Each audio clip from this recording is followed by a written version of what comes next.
अस्सलाम वालेकुम दोस्तों, आफ्ताब खान हाज़िर हो गया है, आपका होस्ट एंड दोस्त। और मैं आपसे आज बहुत अच्छी बातें करने आया हूँ, ख़ासकर महाराष्ट्र के ऊपर। महाराष्ट्र के मुख्यमंत्री को मेरा सादर प्रणाम। उद्धव जी ठाकरे जिंदाबाद और हमेशा आपकी लंबी उम्र रहे। आप ज़रा शायद कंफ्यूज हैं लॉकडाउन को लेके और कैसे क्या करें। ये मैं आपको, मेरे पास जो जानकारी मैंने इकट्ठा की है, किस तरीके से हम हमारी अर्थव्यवस्था को महाराष्ट्र की सही कर सकते हैं, उसका मैंने एक छोटा सा ग्राफ बनाया है। कि जैसे अभी आपको लगता है कि जहाँ जहाँ कोरोना फैल रहा है और ज़्यादातर हमारे महाराष्ट्र मुंबई शहर के अंदर है, तो हम लॉकडाउन नहीं खोलेंगे, ये भी बात सही है। लेकिन मेरी अगर आप सलाह माने, इफ़ यू डोंट माइंड, देखिए क्या होता है सर, घर के अंदर कैद रह के भी, आज आपने देखा होगा आपके अथर रोड जेल हो या बाईकल्ला जेल हो, जेल के अंदर भी कैदियों को कोरोना हो गया। ये तो आप मान सकते हैं। वो क्यों होता है? पब्लिक गैदरिंग के वजह से। संगठन जहाँ ज़्यादा रहेगा वो वहाँ वैसे ही होगा। लेकिन क्या है कि हमारी बॉडी को जो एनर्जी चाहिए आज की तारीख में, हमें वो नहीं मिल रही है। जैसे स्लम एरियो के अंदर कह दिया गया कि भाई आप घरों के अंदर रहो, तो वो क्या रहते हैं, घरों के अंदर ही रहते हैं। अब जब तक कि उनको बॉडी को हीट और हवा प्रॉपर नहीं मिलेगी, तो ये बीमारी भी नहीं जाएगी सर। तो मेरा आह्वान है और मेरी निवेदन है हमारे महाराष्ट्र सरकार से कि प्लीज़ अगर आप कुछ ऐसा करें कि जिससे हमारे छोटे छोटे उद्योग भी चालू हो जाए और लोगों को लॉकडाउन में रहना ना पड़े।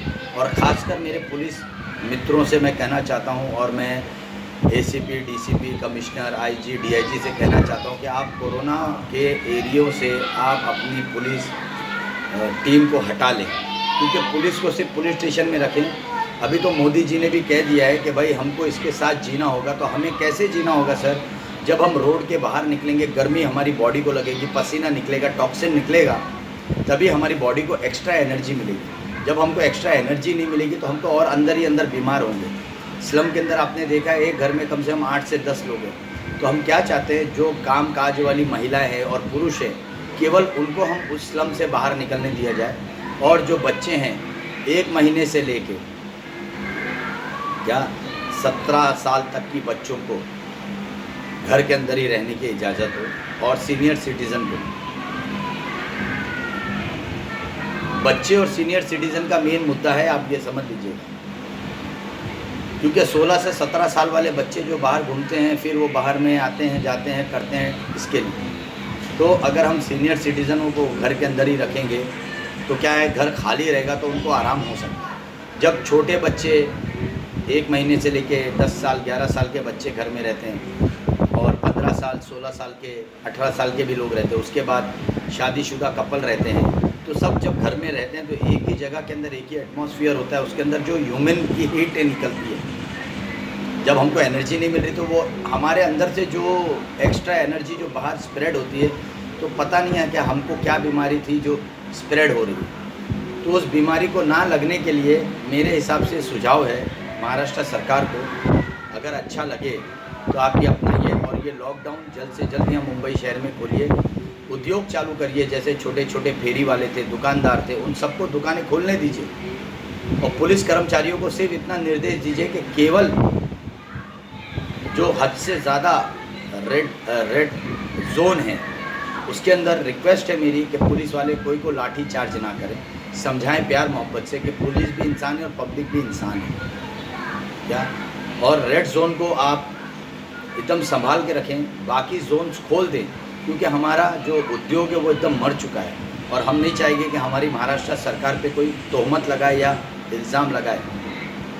और रहा मुसलमानों का सवाल, मैं ख़ासकर मुसलमान भाइयों से भी अपील करता हूँ, निवेदन करता हूँ महाराष्ट्र मुंबई शहर के मुसलमानों से कि मेरे भाइयों, अगर हमको बाई चांस, अगर मेरी अपील से महाराष्ट्र सरकार ये लॉकडाउन खोलती भी है, तो हमें ऐसे ही पाबंदी से रहना है जैसे लॉकडाउन है। हमें एकदम आज़ाद पंछी के माफक नहीं उड़ना है। जो कामकाज वाले वो अपने कामकाज पे जाएं, और जो नहीं कामकाज वाले, जो बच्चे स्टूडेंट हैं 16, 17, 18, 20 तक की जो पढ़ रहे हैं कॉलेज में, वो अपने घर में ही रहें। क्योंकि जो स्टूडेंट है वो घर में रहेंगे, गाड़ियाँ कम चलेगी, वाहन कम चलना चाहिए। और जो लोग के व्यापार हैं ज़्यादातर होजरी के हैं, चूड़ी, चप्पल, जूते, खाने, होटल्स, ये सब खुले। और साथ ही साथ मैं महाराष्ट्र सरकार से एक अपील करना चाहता हूँ कि जितने भी बॉम्बे के जो रेस्टोरेंट है उनको जो जैसे आपने वो एक कैबिन बनाया हुआ है सैनिटाइज़र का, तो क्यों ना हम सब रेस्टोरेंट के बाहर एक सैनिटाइज़र मशीनें लगवा दें और उनके होटल चालू करवा दें। ये कैसा आइडिया रहेगा? क्योंकि अगर होटल के आगे भी अगर वो सैनिटाइज हो के अंदर जाएंगे कस्टमर, और कम से कम अगर जो बड़ा रेस्टोरेंट है तो उसके अंदर कम से कम 40 से 50 ही लोग खाना खाएं क्या, और जो अंदर रहते हैं कारीगर उनके लिए भी सैनिटाइज़र हो के वो अंदर जाएंगे तो उनको बीमारी नहीं होगी। तो ये अगर खर्चा होटल वाले उठाना चाहें तो आप उनके सामने प्रस्ताव रखिए, होटल मैनेजमेंट के सामने महाराष्ट्र सरकार से। तो इससे क्या होगा, हमारा लघु उद्योग ज़्यादा बढ़ेगा, हम लोगों को ज़्यादा कनेक्ट हो पाएंगे और लोगों की जो जानकारी है। और मैं एक और रिक्वेस्ट करना चाहता हूँ महाराष्ट्र सरकार से कि आप ये समझ लीजिए कि जो दरिया की हवा है सर, ये दरिया की हवा ये बहुत बहुत बोले तो बहुत इम्पॉर्टेंट है हमारे लिए कोरोना से लड़ने के लिए।